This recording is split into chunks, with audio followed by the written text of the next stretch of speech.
Assalamualaikum, Namaste, Sat Shri Akal. Welcome back to my another video and I hope you all are doing great. तो कैसे हो आप लोग? I hope ठीक होंगे, खुश होंगे और सर्दी को बहुत ज़्यादा एंजॉय कर रहे होंगे। लेकिन बहुत सारी जगहें ऐसी भी हैं जहाँ पर सर्दी जो है वो आजकल इतनी ज़्यादा है इस कदर, और स्पेशली जहाँ पर स्नोफॉल हो रही है वहाँ पर तो बहुत बुरा हाल चल रहा है। एनीवेज ये तो कुछ मौसम की सूरत हाल है जो कि हमारे पाकिस्तान में हो रही है। आई डोंट नो कि इंडिया में क्या कंडीशन चल रही है। तो यहाँ पर तो बहुत सारे लोग जो हैं उनकी डेथ भी हो गई है इन नॉर्दर्न साइड पर। लेकिन क्या कर सकते हैं, लोगों को थोड़ा सा अवॉइड करना चाहिए तो ऐसे मौसम में जाने से, तो उनके लिए तो खैर हम दुआ ही कर सकते हैं। तो चलते हैं अभी वीडियो की तरफ, और हम जो वीडियो देखने वाले हैं वो रामानुज आचार्य जी जो हैं उनके ऊपर एक वीडियो होने वाली है जो कि एक्सप्लेन मतलब कि उनका एक स्टैचू बन रहा है जो कि बहुत बड़ा स्टैचू है। सो इस स्टैचू के बारे में हम जानेंगे कि ये कौन सा स्टैचू है और इसका क्या जो है वो जो चीज़ें हैं वो क्या है। सो चलते हैं इस वीडियो की तरफ और देखते हैं और रिएक्ट कर लेते हैं। So let's start. VK news, राष्ट्र के नाम।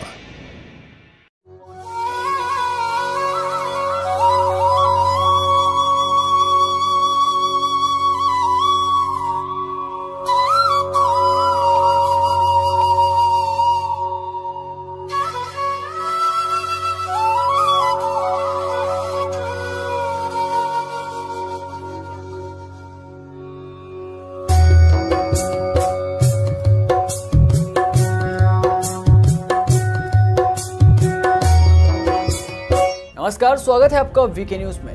हैदराबाद यानी ओवैसी का गढ़ और यहाँ पर सनातन का शंखनाद हो चुका है। अब हैदराबाद की चार मीनार की चमक फीकी पड़ने वाली है क्योंकि स्वामी रामानुजाचार्य की मूरत अब दूर से ही चमकेगी और सनातन का ऐसा सुनहरा प्रकाश फैलाएगी कि कई कट्टरपंथियों की आंखें चौंधिया जाए। और ये सब उस प्रदेश में हो रहा है जहाँ ओवैसी का राज है, जो यूपी में आकर ये कहते हैं कि जब योगी अपने मठ में चले जाएंगे, मोदी पहाड़ों में चले जाएंगे, तब कौन आएगा?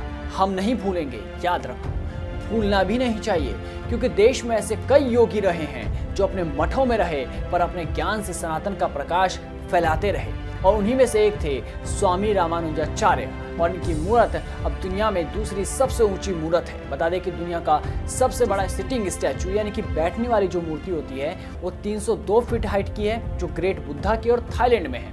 अब दूसरे नंबर पर भारत में 216 फीट ऊंची स्वामी रामानुजाचार्य का स्टैचू हैदराबाद में स्थापित हो चुका है।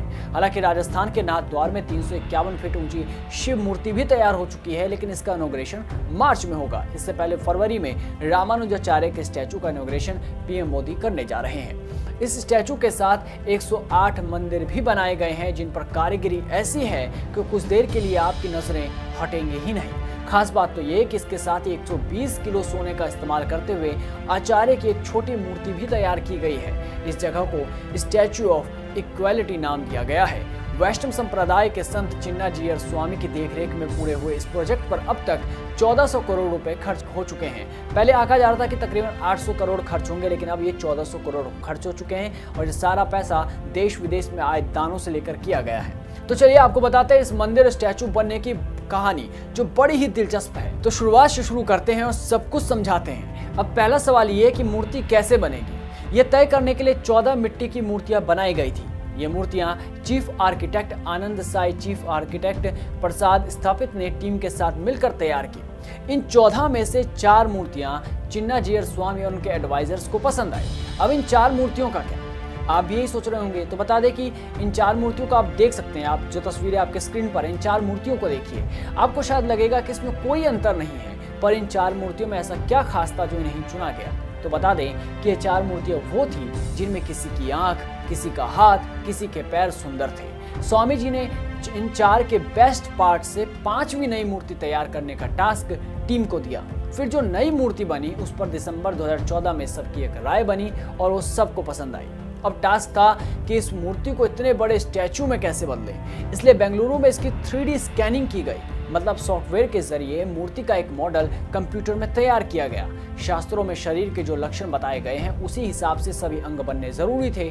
शास्त्रों के जानकार प्रसाद स्थपति ने अपने इनपुट्स दिए और आर्किटेक्ट के साथ मिलकर स्केचिंग की। 3D स्कैनिंग के बाद मॉडल फाइनल हुआ। रिसर्च शुरू हुई कि इसे कहाँ बनवाया जाए। ऐसे में सबका ध्यान चीन की तरफ गया। चीन में बड़े स्टैचू बनते हैं, इसलिए 3 मेंबर्स की एक टीम चीन गई। वहाँ जिस कंपनी में सरदार पटेल का स्टैचू बन रहा था उससे बात नहीं जम पाई। फिर चीन की ही एरोसन कॉर्पोरेशन के साथ मूर्ति बनाने का एग्रीमेंट 14 अगस्त 2015 में तय हुआ। 2016 से कंपनी ने स्टैचू बनाना शुरू किया। थर्मोकोल के जरिए अलग अलग पार्ट्स की डिजाइनिंग की गई और हर 10 से 15 दिन में बाहर से टीम इंस्पेक्शन के लिए चीन जाती थी और देखती थी कि कैसा काम चल रहा है। कंधे तक तो काम बड़ी ही तेजी से हुआ, लेकिन चेहरे पर आकर रुक गया। चेहरे और आंखों की बनावट ही सबसे आकर्षक बनाने का टास्क था, इसलिए चीफ आर्किटेक्ट चेहरे और आंखों की तस्वीरें लेकर 3 बार चीन गए। 1800 बार करेक्शन किया गया और 3 महीने करुणामय चेहरा बनाने में लग गए। बता दें कि आंखों की लंबाई 6.5 फीट और हाइट 3 फीट रखी गई है। स्टैचू के 1600 अलग अलग पीस तैयार किए गए। खासियत यह है कि इसमें से कहीं भी वेल्डिंग का साइन आपको नजर ही नहीं आएगा। जैसे जैसे पीस तैयार होते चले गए, भारत आते चले गए। मुंचितल के श्री रामनगर में असेंबलिंग शुरू हो गई और 18 महीनों में चीन की कंपनी ने मूर्ति तैयार कर दी। 650 टन की मूर्ति 850 टन स्टील की इनर कोर के सहारे खड़ी है। मूर्ति में 82% कॉपर के अलावा जिंक, टीन, गोल्ड और सिल्वर लगा हुआ है। इस मूर्ति की एक और खास बात यह है कि हर नंबर का जोड़ यहाँ पर 9 है। इस मंदिर की खास बात है, माना जाता है कि 9 एक शाश्वत संख्या है, इसलिए इसका ध्यान रखा गया। मंदिर में मूर्ति 108 फीट की ऊंचाई है, यानी कि जोड़ करेंगे तो 9 नंबर निकलेगा।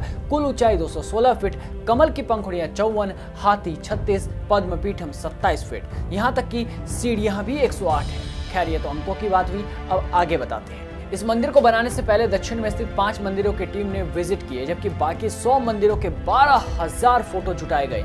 इनका एनालिसिस करने के बाद मंदिरों में स्थापित की जाने वाली मूर्तियों के स्केच तैयार हुए। हर एक मंदिर पर रिसर्च की गई और उससे जुड़ा डाटा कलेक्ट किया गया। इन मंदिर को कृष्णशिला से बनाया गया। इनमें वैसी ही कारीगरी हुई जैसे मूल मंदिर में है।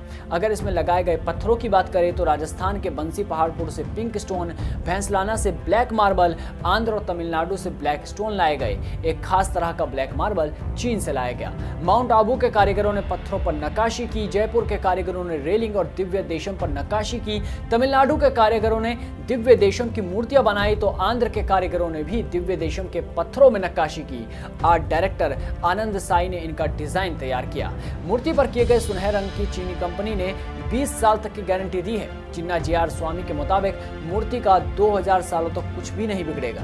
मूर्ति पंचलोहा से तैयार हुई है। इसमें गोल्ड, सिल्वर, कॉपर, ब्रास और टाइटेनियम शामिल है। इतनी बड़ी मूर्ति बनाने के पीछे की वजह यही है कि दुनिया में जो सबसे ऊंचा, लंबा और बड़ा होता है उसकी चर्चा ज्यादा होती है। इसलिए संत रामानुजाचार्य की इतनी ऊंची मूर्ति बनाई गई ताकि नई पीढ़ी उनके बारे में जान सके।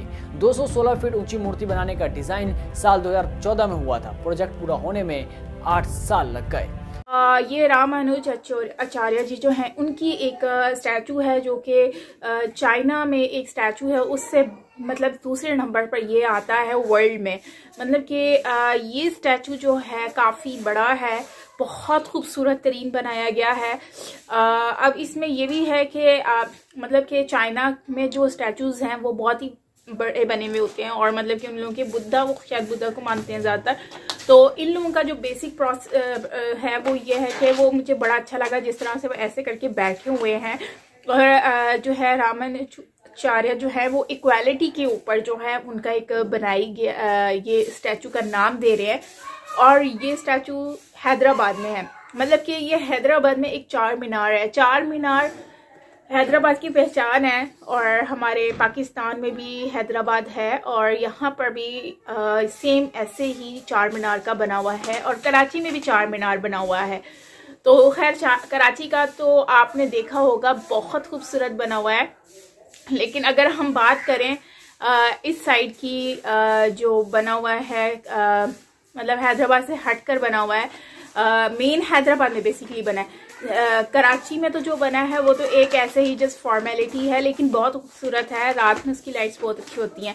एनीवेज, हम बात कर रहे थे इंडिया के हैदराबाद की, तो ये हैदराबाद 4 मीनार जो है वो पहचान है हैदराबाद की। लेकिन कहते हैं कि हैदराबाद की पहचान जो है वो इतनी जगमगाएगी नहीं जितना कि ये अब रामानुजाचार्य जी जो हैं उनकी वीडियो मतलब उनके स्टैचू के ऊपर बात की जा रही है कि वो ज़्यादा हाईलाइट होगा। सो मुझे तो ये चीज़ बहुत अच्छी लगी है कि चलो ये स्टैचू जो है वो काफ़ी अच्छा और बहुत बड़ा बनाया जा रहा है। इससे बड़ा तो एक सरदार वल्लभ भाई पटेल जी का भी है, जो कि बहुत बड़ा स्टैचू है, और आई थिंक वो अहमदाबाद में है, राइट? अगर गलत बोल रही हूँ तो आप करेक्ट कर लीजिएगा। गुजरात में है, हाँ अहमदाबाद में। तो एनीवेज वो काफ़ी बड़ा स्टैचू है, और आई थिंक कि इस स्टैचू के अंदर भी लोग वैसे ही जाएंगे जैसे कि सरदार वल्लभ भाई पटेल जी के स्टैचू के अंदर लोग जाते हैं टिकट पे करके, और वहाँ पर जो है वो ऊपर का नज़ारा लेते हैं। तो इससे ये है कि ये काफ़ी खूबसूरत, इस तरह के और भी बहुत सारे स्टैचूज़ हैं और जो कि इंडिया में, और इससे बड़े बड़े मंदिर भी बना रहे हैं और अभी बन भी चुके हैं, जैसे कि इस वीडियो में भी बताया गया है। तो ये है कि इस तरह की चीज़ें जो डेवलपमेंट हो रही है, इससे जो है वो टूरिज़्म को बहुत ज़्यादा सपोर्ट मिलेगा। लेकिन यहाँ पर मेरा एक क्वेश्चन ये भी है कि ये जो ओवैसी हैं, ओवैसी का गढ़ कह रहे हैं कि ये हैदराबाद है। तो ओवैसी बेसिकली ये हैदराबाद में रहते हैं और वहाँ पर रूल करते हैं, ऐसा है? ऐसा उनकी क्या वहाँ पर गवर्नमेंट है? या आपने मुझसे शेयर करना है कमेंट सेक्शन में कि उनका क्या रोल है ओवैसी का, और वो उनको क्यों इस वीडियो में इतना हाईलाइट किया गया है, जबकि इतना तो स्टैचू से रिलेटेड तो कोई इतनी ख़ास चीज़ नहीं थी कि उनको जोड़ा जाए, मतलब कि उनसे रिगार्डिंगली नहीं थी। बाकी स्टैचू की तो सुनने में आया है कि बड़ी, मतलब जो भी हमें इसमें खबर मिली है वो बहुत ही बड़ी है कि एक स्टैचू है इतना बड़ा और उसको जो है वो इतना खूबसूरत बनाया गया है, उसका कलर कॉम्बिनेशन, और मतलब दूर से ही वो दिखना शुरू हो जाता है। तो वो वाकई में बहुत ज़बरदस्त है। बहुत मेहनत हुई होगी, बहुत सारे लोग आए होंगे, बहुत पैसा लगा होगा, और भी इस तरह के बहुत सारे स्टैचूज़ बन रहे हैं जो कि अंडर कंस्ट्रक्शन होंगे यकीनन। तो लेकिन ये है कि ओवैसी का मुझे समझ नहीं आया कि उनको इसमें लिंक क्यों किया गया है। तो ये आपने मुझे बताना है कमेंट सेक्शन में कि उनका क्या रोल है हैदराबाद में। सो बाकी ये है, मिलते हैं नेक्स्ट वीडियो के साथ।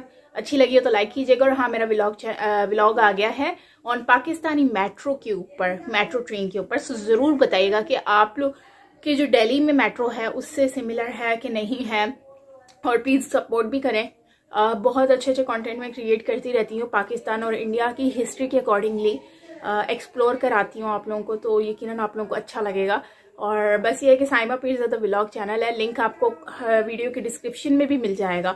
और इसके अलावा अगर आप साइमा पीरज़ादा व्लॉग लिखेंगे तो उसमें भी आपको इजीली मिल जाएगा। सो ज़रूर बताइएगा। मिलते हैं नेक्स्ट वीडियो के साथ। Till then take care, bye bye.